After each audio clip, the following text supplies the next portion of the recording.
If you and I feel like we are freezing on the inside as we move about our business outside in these frigid conditions, imagine what's going on inside here.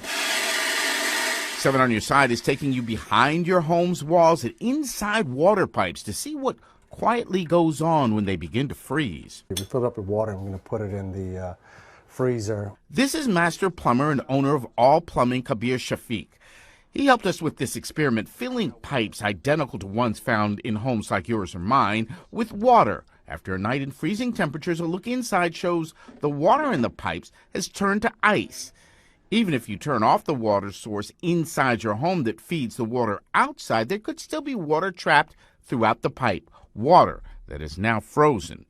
And as you can see, the copper burst. So let's say these were your pipes hiding behind your walls. You can't see them and have no idea they're frozen and cracked, and once the temperature is warm and you turn the water back on, and all that water can pour in behind walls or in your basement for hours before you know it's happened, causing thousands of dollars in damage. So here's what you have to do to protect yourself. First, turn off the water from the main that leads outside of your house. And then make sure you have one of these installed. You turn off the main here, and then you unscrew this portion right here. It lets water inside the pipe and pushes water outside of your home. Then you're fine. It's not too late. Do it now before you get a number of nights of deep freezes, and then your pipes burst. I'm Horace Holmes, ABC 7 News. As political leaders on the national and local stage begin to urge people to trust the vaccines, we're hearing from one who participated in Moderna's trial.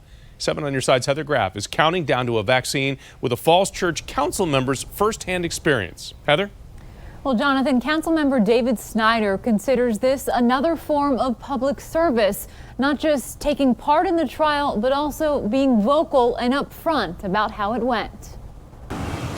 Falls Church City Hall is where David Snyder has served as a council member for more than 2 decades. Oh, thank you. You can see him here speaking during a recent virtual meeting. One of my sort of standards as a local elected official is I never want to ask anybody to do something that I wouldn't be willing to do myself. And Snyder says that was all the motivation he needed to volunteer for the phase 3 trial of the coronavirus vaccine developed by Moderna. The first shot that I got was the middle of September, the second one about a month later. His dosage was administered by doctors conducting the trial at George Washington University, a team that will monitor Snyder closely for the next 2 years, though he reports no side effects thus far. From everything I can see, the process was absolutely data-driven, absolutely rigorous, absolutely scientific. So when he learned Moderna's vaccine has been found to be more than 94% effective, Snyder was thrilled. It's kind of like when you're on a team and you've just scored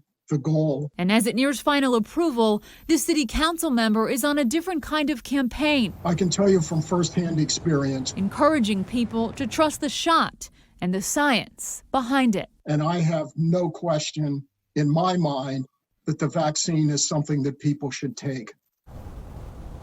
And Snyder told me he plans to continue to share his story over the coming weeks and months, hoping his experience will reassure anyone who may be hesitant about taking the vaccine once it's available. So new at 11 o'clock, with murders up in the district, some are wondering if it's the right time to take up a bill that would actually allow violent offenders out early, including murder convicts.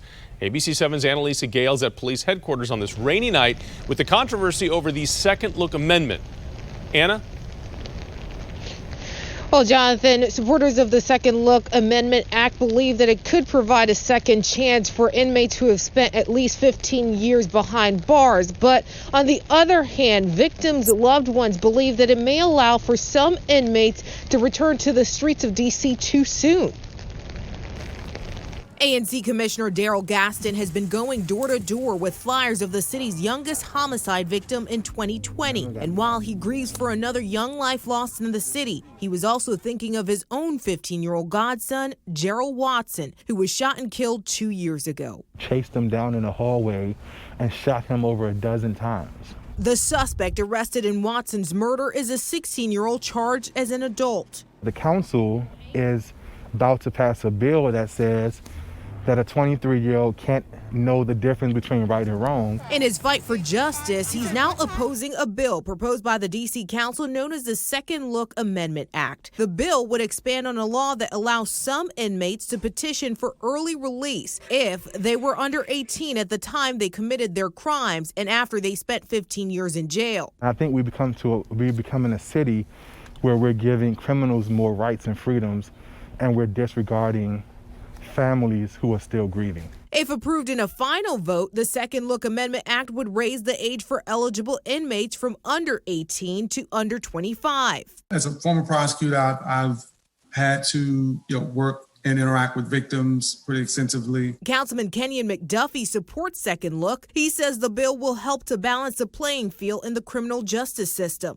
This is still about a system that is just so disproportionately unfair to people of color. But Gaston doesn't agree with the idea nor the law. He wants to ensure that the suspect charged in his godson's murder will remain behind bars. So if my godson's killer will get convicted, that means in 15 years, if he do everything he's supposed to do when he get locked up, he can be out 33, 34, 35 years old and have a full life. A final vote on this issue is scheduled for December 15th. We are following the developments on the search for a suspect or suspects after a toddler was shot and killed in the district. A reward is now being offered for tips. So let's go ahead and send it to Good Morning Washington's Kristen Powers, who is live in Southeast with the latest developments. Kristen, any leads out there? Yeah, Ashley, the police know they're still going off of looking for a dark SUV, but that reward you talked about, it is $60,000 for information leading to the arrest. And you can see, we were here yesterday. This makeshift memorial wasn't here, but now this is put up by community members.